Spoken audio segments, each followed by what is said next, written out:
Bom dia, hoje é quarta-feira, 31 de agosto de 2022. O tempo continua nublado, chuvoso em Feira de Santana, na Bahia. E além de estar faltando sol, está faltando gasolina. É a manchete do jornal à tarde hoje. Postos baianos enfrentam falta de combustíveis e falta explicação também. A manchete está aí, mas a causa não se sabe. Algumas regiões do estado têm registrado falta de gasolina e diesel nos postos, segundo o Sindicombustíveis Bahia, que representa os estabelecimentos. As distribuidoras estariam atrasando a entrega dos produtos desde a semana passada. Na capital, motoristas tiveram dificuldade de encontrar combustíveis entre o comércio e o Rio Vermelho. E o mesmo problema está sendo registrado também em Feira de Santana.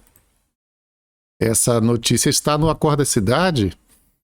Começa a faltar gasolina em postos de Feira de Santana. Entenda. Só que diz assim, entenda, mas você não entende lendo não, porque a causa não está explicada. Ninguém sabe qual é o mistério aí. Mas também, na mesma linha do à tarde, o Acorda Cidade também, como a imprensa em geral na Bahia, recebeu a nota do Sindicato do Comércio dos Combustíveis, Energias Alternativas e Lojas de Conveniência do Estado da Bahia, apenas dizendo, declaração do presidente do sindicato, Walter Thanos Freitas, o Thanos, olha, e revendedores baianos estão com dificuldade de receber os produtos das distribuidoras de combustíveis desde a semana passada, como já estava dito ali na capa do Jornal à Tarde.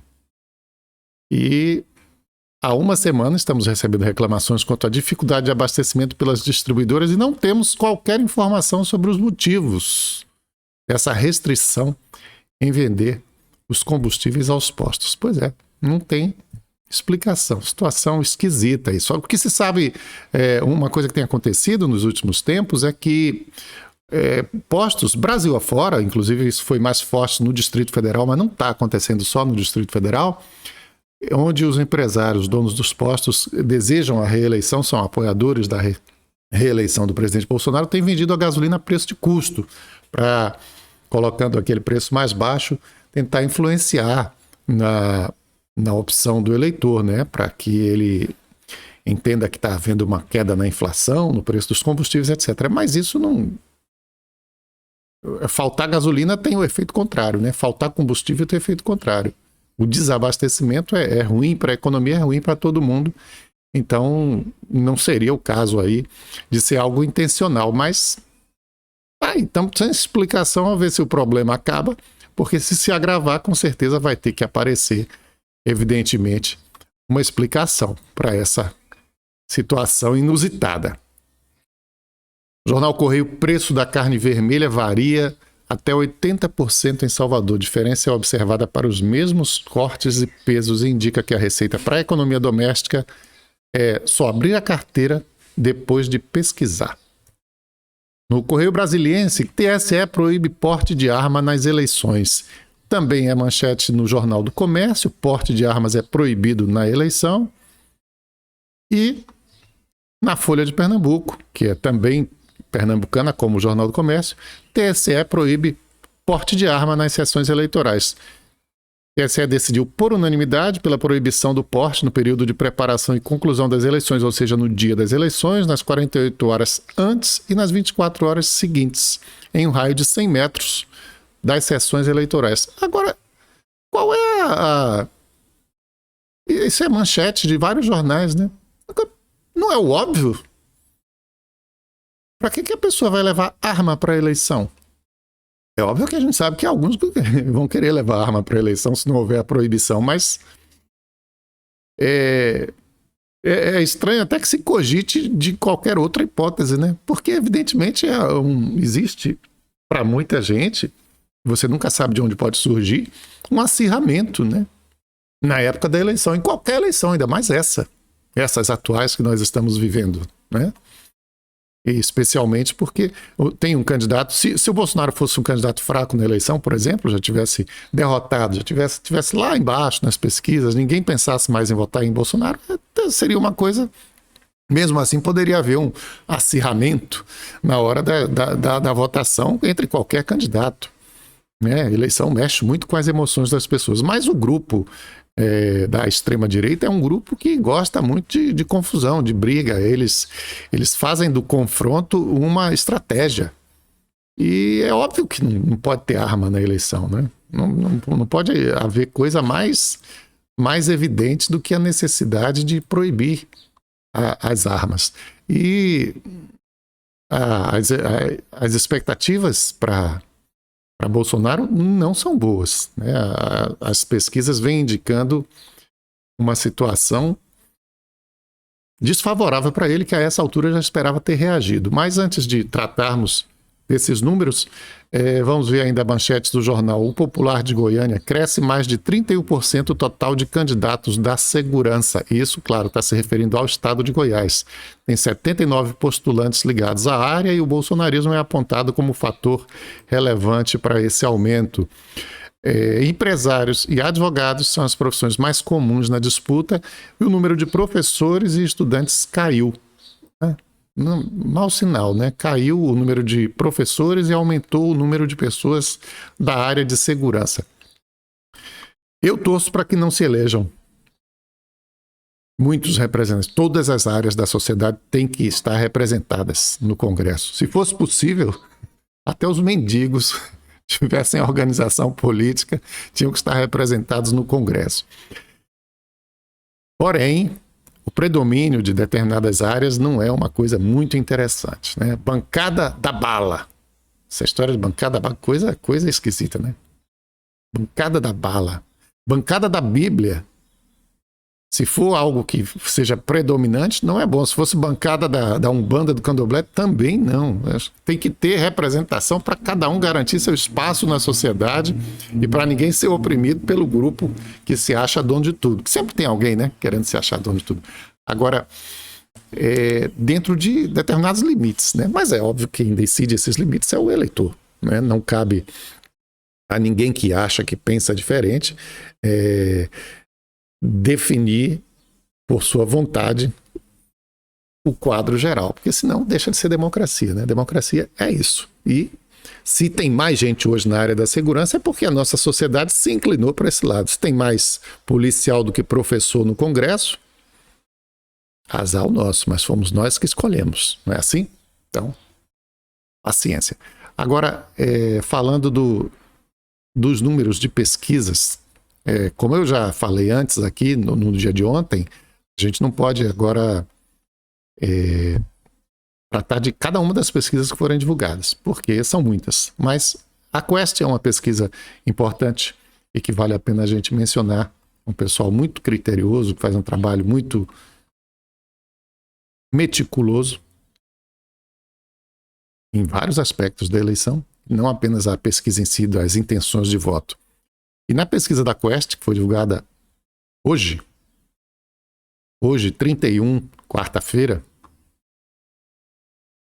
o presidente Lula tem 44% das intenções de voto e o presidente Bolsonaro 32%. Às vezes a gente fala assim, o presidente Lula, e aí alguém acha que está errado e teria que falar o ex-presidente, mas é praxe isso, não é nenhum... Não é erro, nem é querer induzir uma realidade inexistente. É praxe. Você chama a pessoa que já ocupou o cargo maior que ela ocupou pelo o governador. O cara é ex-governador, mas você chama governador. Não é que seja certo nem errado, é só uma praxe, é um hábito. E aí você acaba, talvez essa praxe tenha vindo até do fato de que você acaba acostumando, né? O sujeito passa um tempo ali e quando ele é governador, algumas profissões as pessoas perdem o nome, né? Padre, pastor, a pessoa não é chamada pelo nome, é chamada pela profissão. E o cara, quando é governador, mesma coisa. Presidente, ele não é chamado pelo nome. E você passa tanto tempo chamando a pessoa assim que acaba acostumando, ela deixa o cargo e você continua chamando. Mas então, o ex-presidente Lula tem 44% e o atual presidente Bolsonaro tem 32%. Há 15 dias, Lula tinha 45% e Bolsonaro 33%. Então, mesmíssima diferença de 12 pontos percentuais. O problema maior aí, essa pesquisa foi feita no dia 25 26, 27 e 28, ou seja, de quinta a domingo. E também foi divulgada anteriormente uma pesquisa da FSB, que também está desde o começo desse processo fazendo pesquisas, e essa a gente extrai dela aqui um dado, um aspecto específico da pesquisa. Queda nas intenções de voto de Bolsonaro entre os entrevistados da FSB que recebem o Auxílio Brasil. Ora, o presidente estava esperando justamente uma reação nas intenções de voto dele entre essas pessoas que recebem o Auxílio Brasil. Era aí que ele esperava crescer e se aproximar de Lula a essa altura do campeonato. A gente já está entrando amanhã no último mês da campanha, né? A eleição é 2 de outubro. É 2 de outubro mesmo? Eu sempre fico assim nessa dúvida se... E às vezes fica... a eleição é primeiro domingo de outubro, né?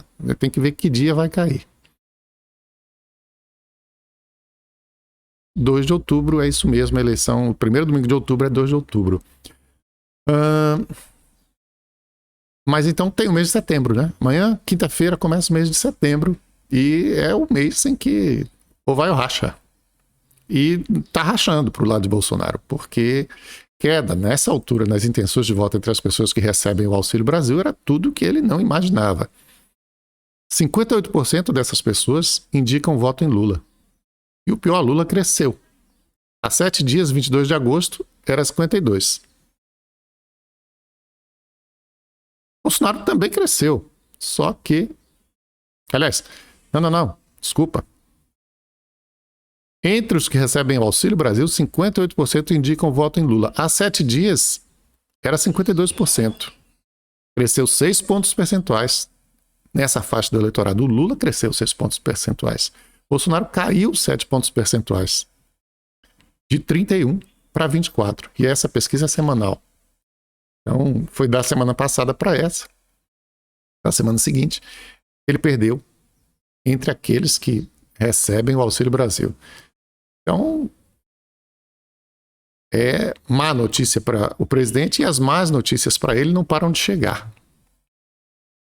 Metade do patrimônio do clã Bolsonaro foi comprada em dinheiro vivo. Essa matéria do UOL, matéria exclusiva do UOL, que demandou meses de apuração, saiu ontem, o que significa também que pode ser que estejam ocorrendo justamente aí várias apurações de coisas que vão sair nos próximos dias e semanas contra Bolsonaro. É claro que existe uma hostilidade contra Bolsonaro por parte da imprensa, afinal, ele hostiliza a imprensa desde sempre e existe realmente uma oposição ao presidente Bolsonaro em muitos setores já organizados do país.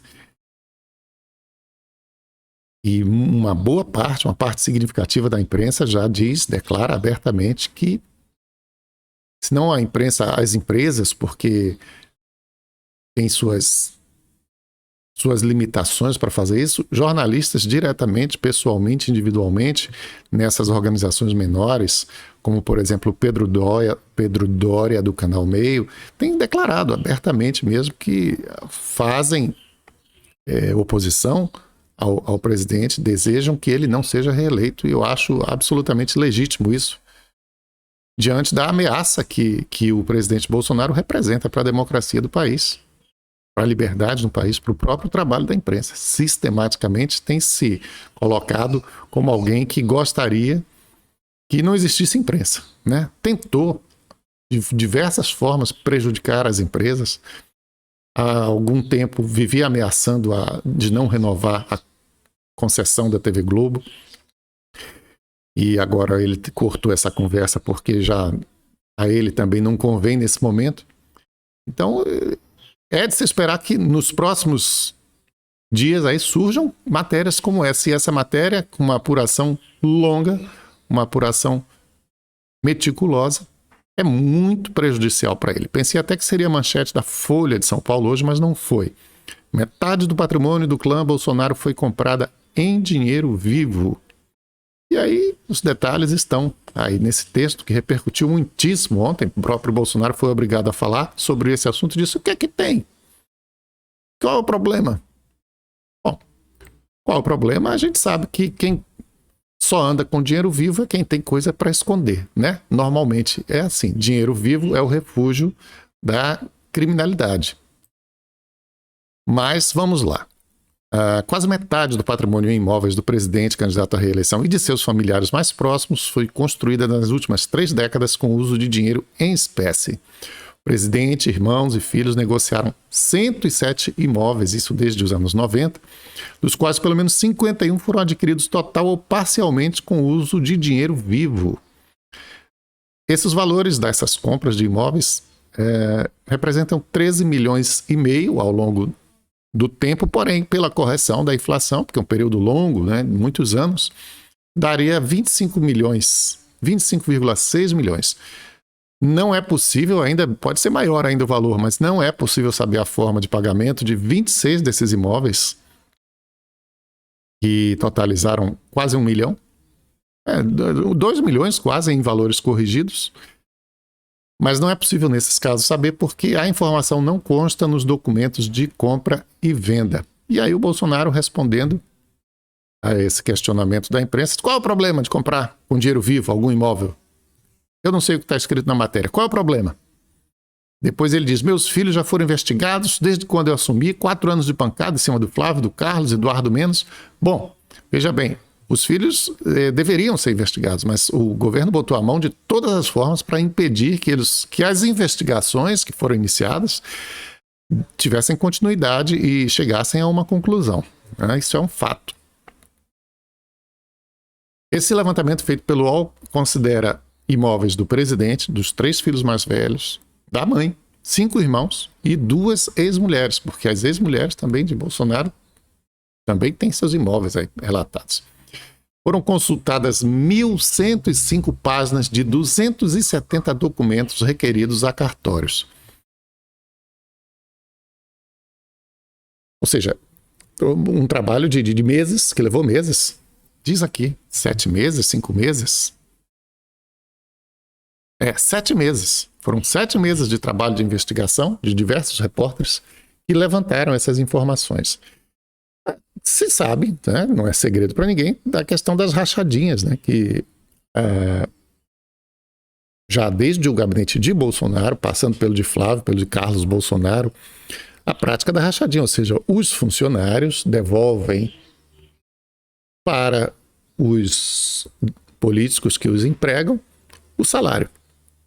Isso, aliás, é usado em larga escala no meio político. Não é só a família de Bolsonaro, não. Não é só Bolsonaro e sua família, não. Toda hora surgem denúncias em relação a esse assunto. Quando explodiu lá o escândalo relacionado ao Flávio Bolsonaro, inclusive, mais do que o Flávio Bolsonaro, o presidente da Assembleia Legislativa do PT, o André Ceciliano, foi apontado como alguém cujo volume de rachadinha era, inclusive, maior do que o do Flávio Bolsonaro. É uma prática, assim, generalizada no meio político.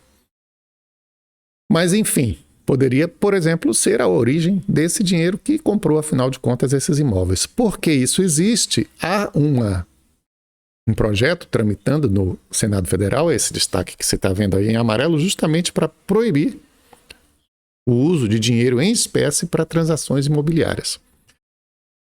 Esse projeto, será que um dia passa no Senado? O que passou foi que o Banco Central introduziu uma nota de R$200, que todo mundo na época só disse isso aí é só para ajudar a lavar dinheiro, porque cada vez menos se usa dinheiro em espécie.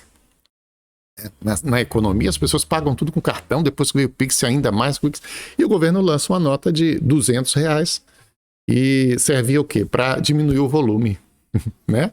Você gasta, você coloca muito mais dinheiro em um espaço menor, né? Ou no mesmo espaço você coloca o dobro do dinheiro, né? Levando o dinheiro em notas de papel. E as notas desses valores mais altos, inclusive, são mais lisinhas, né? São mais fáceis de transportar, elas encaixam melhor, porque por falta de uso, como não foram ainda, não circulam demais, elas ficam mais arrumadinhas.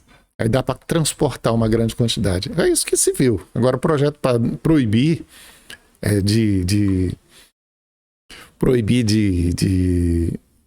comprar imóvel com dinheiro vivo, esse projeto aí eu acho que não tem futuro não no Senado.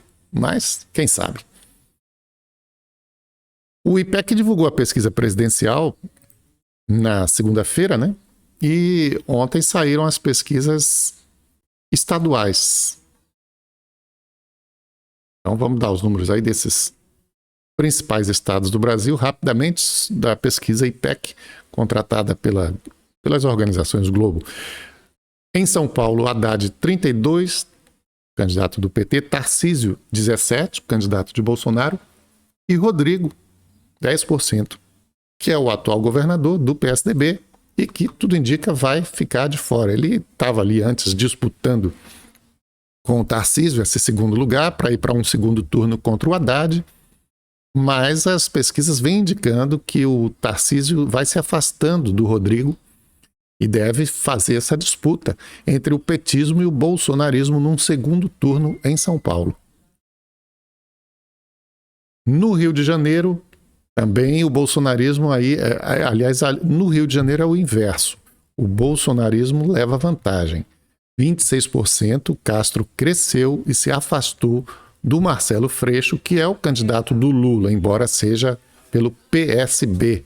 Né? Houve a aliança do PSB com o PT, uma aliança um pouco problemática, porque o PSB tem um candidato a senador e o PT também tem um candidato a senador. O PT queria que o candidato fosse só o do PT, mas não chegaram a um acordo e estão os dois lá disputando e brigando. Talvez até isso reflita nessa dificuldade que o Marcelo Freixo está tendo para ultrapassar o atual governador bolsonarista Castro. Não é o Fidel. É o Cláudio Castro. Estava esquecendo o nome dele. Agora, no segundo turno, tem um empate técnico entre os dois. E deve ter segundo turno no Rio de Janeiro, né? A tendência é essa. O que não deve ter segundo turno em Minas Gerais. O Romeu Zema agora tem 44% e o Calil 24% na disputa para o governo de Minas. Houve um afastamento dentro da margem de erro, mas o Zema ainda conseguiu ampliar a vantagem dele. E em Pernambuco, essa eleição acirradíssima, que não mudou. Os dados permanecem muito próximos do que tem sido todas as outras pesquisas. Marília Reis, isolada na frente, com 33%, mas haverá um segundo turno. E nada menos do que 4 candidatos disputam essa vaga no segundo turno. Raquel, ex-prefeita, 12%, Anderson, 11%, Miguel, 9%, Danilo, 8%. A pesquisa foi feita entre os dias 27 e 29 de agosto em 51 cidades pernambucanas. E a gente tem aí essa possibilidade, talvez até inédita, não sei, na história das eleições para governador no Brasil, em qualquer estado, de ter 2 mulheres disputando o segundo turno. Eu creio que isso nunca aconteceu. Mas, obviamente, não vou afirmar, não tenho certeza disso. Mas a possibilidade é, Marília certamente tem uma vaga no segundo turno e não vai crescer ao ponto de ganhar no primeiro. Agora, a disputa pelo segundo turno é acirradíssima e, evidentemente, a Raquel não tem tem uma vantagem apenas dentro da margem de erro em relação aos outros, mas sempre aparece em primeiro lugar. Em primeiro lugar, quer dizer, segundo, em primeiro entre esses 4 que disputam com ela é saída ao segundo turno. Então, o quadro permanece o que já existia nas outras pesquisas anteriores. Em Pernambuco não houve alteração. Vamos mostrar aqui agora a manchete do jornal Folha de São Paulo. O Brasil vira maior destino da China para investimento. Quem diria, né? No governo Bolsonaro, nos primeiros dias do governo foi tanta coisa contra a China, tantas declarações contra a China, e continua a China a sofrer ataques de pessoas aí ligadas ao governo, mas a China, onde mais investe no mundo agora, é no Brasil. Após 2020 fraco, aportes saltaram 208% em 2021. O investimento de empresas chinesas no Brasil mais que triplicou em 2021, retornando ao patamar pré-pandemia e fazendo do país o principal destino do capital chinês no ano passado. Contradições da vida. E a China vai se impondo, né, pelo dinheiro.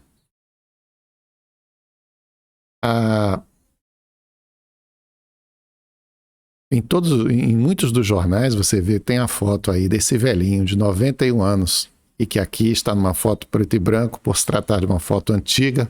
Os dois agora são mortos. Ontem morreu o último líder da União Soviética, Mikhail Gorbachev, aos 91 anos. O homem que foi responsável por uma grande transformação no mundo, porque foi através das políticas dele que, talvez não fosse essa a intenção inicialmente, mas chegou ao fim a União Soviética. Estava vivendo uma situação realmente insustentável economicamente. Ele tentou algumas manobras para tornar a União Soviética mais próxima a um regime assim de economia de mercado e acabou perdendo o controle e desmantelou-se o Império Soviético. E ontem Gorbachev morreu aos 91 anos. Grande personagem realmente da história, Mikhail Gorbachev. Mas está em destaque muito grande aí no estado de São Paulo, mas não chega a ser a manchete. A Polícia Federal não pediu a Moraes quebra de sigilo de empresários. Essa sim é a manchete do jornal Estado de São Paulo. A decisão acatou a ação do senador Randolfo Rodrigues, da Rede.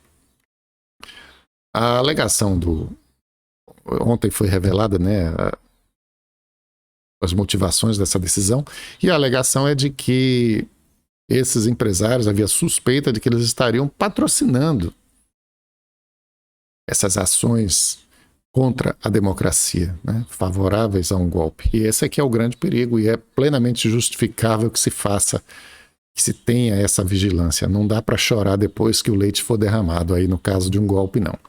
Mas não dá mesmo. O jornal o Globo traz como manchete a pesquisa do IPEC, da qual nós já falamos, né? Castro lidera no Rio, Haddad em São Paulo. E também aqui, TSE proíbe porte de arma nas sessões eleitorais, está também em destaque, né, essa notícia do óbvio, que podia nem ser destaque, mas é. O óbvio também está acontecendo finalmente em Feira de Santana. Parecia que o óbvio desejado não iria prevalecer, mas alguém de bom senso surgiu e, por conta dessa entrada em cena do bom senso, o salário dos servidores será pago em dia, ou seja, hoje, com um reajuste de 5%. E qual é o problema? Por que não seria pago? É porque estava tendo um impasse. A Câmara aprovou um reajuste de quase 12% para os servidores do município. Só que a Prefeitura alega que não pode pagar, vetou esse reajuste. Só pode pagar os 5%. E aí estava uma conversa de que, mas como existiu o veto, a Prefeitura agora não vai poder pagar. Porque qual é o que está valendo, né? Ora, está valendo a lei que foi o prefeito, antes do veto da Câmara, colocou em vigor a lei. Aí, ontem, depois dessa conversa fiada de que por causa do veto não haveria o pagamento, porque ia ter que esperar uma decisão judicial, etc., a Prefeitura simplesmente fez de conta que esse veto não existiu e pagou conforme a lei que está em vigor, porque o veto oficialmente não foi ainda recebido. Pronto, foi um jeitinho, né? É óbvio que vai ter que ter uma solução definitiva, mas não precisava deixar os funcionários com essa tensão aí nesse momento do pagamento, né? Agora tem um mês para resolver, Como é que fica esse impasse? Bora ver se resolvem ou não. Eu já passei aqui para outra notícia, que é sobre a empresa denunciada por trabalho análogo à escravidão na Bahia, que fez um acordo com o Ministério Público do Trabalho, vai pagar 141 mil para funcionários. Olha só a situação em que as pessoas estão levadas, trouxeram o pessoal de Alagoas para trabalhar. E ó, olha as condições. Agora a empresa, então, fiscalizada, se comprometeu a cumprir uma série de normas trabalhistas e pagar 141 mil aos trabalhadores e depositar 200 mil num fundo de promoção do trabalho decente. Agora, se tem esse dinheiro todo, para que coloca as pessoas aqui assim? Por causa daquilo que falamos ontem. A mentalidade escravista, escravagista, escravocrata do Brasil.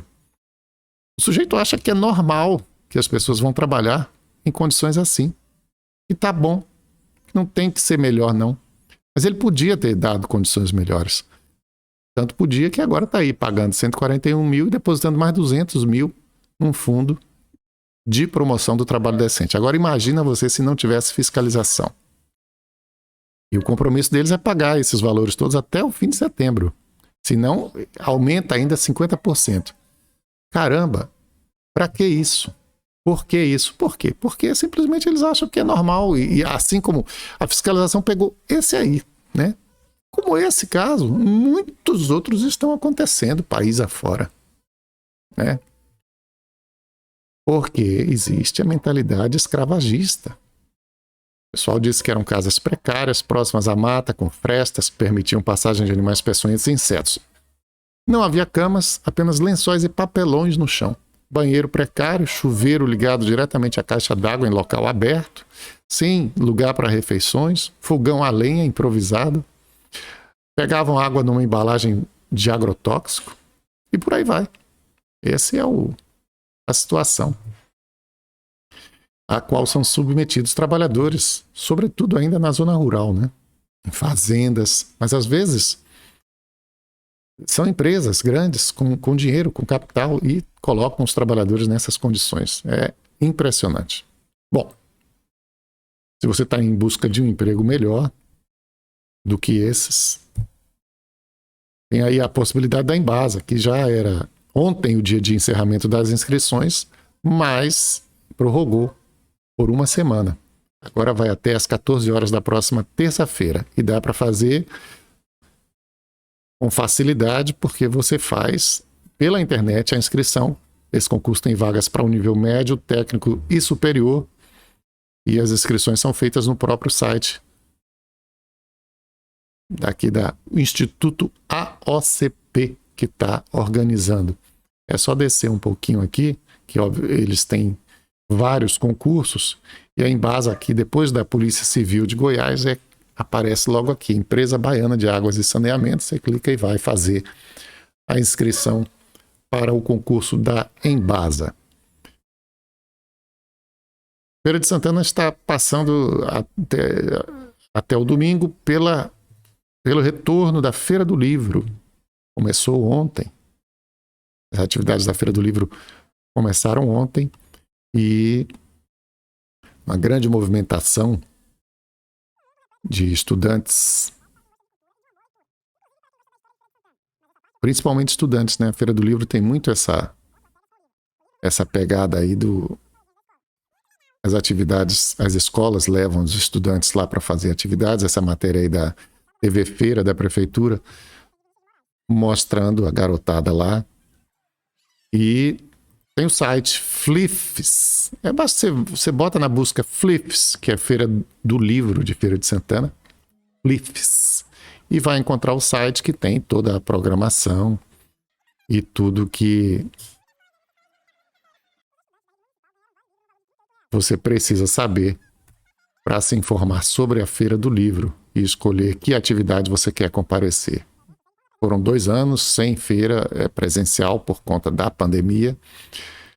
E está de volta ali na Praça Padre Ovídio. E tem toda uma programação extensa. Aqui terça já foi, né? Quarta hoje, quinta, sexta, sábado e domingo. Então, Tem muita coisa para se fazer, para levar as crianças, para irem também os adultos. Tem vários lançamentos de livros e vale a pena dar uma chegada lá na Praça Padre Ovídio. Então, eu vou ali na Feira do Livro. Será que eu vou ali na Feira do Livro? Até domingo eu apareço lá, com certeza. E amanhã estaremos de volta aqui. E até lá. Um abraço para você.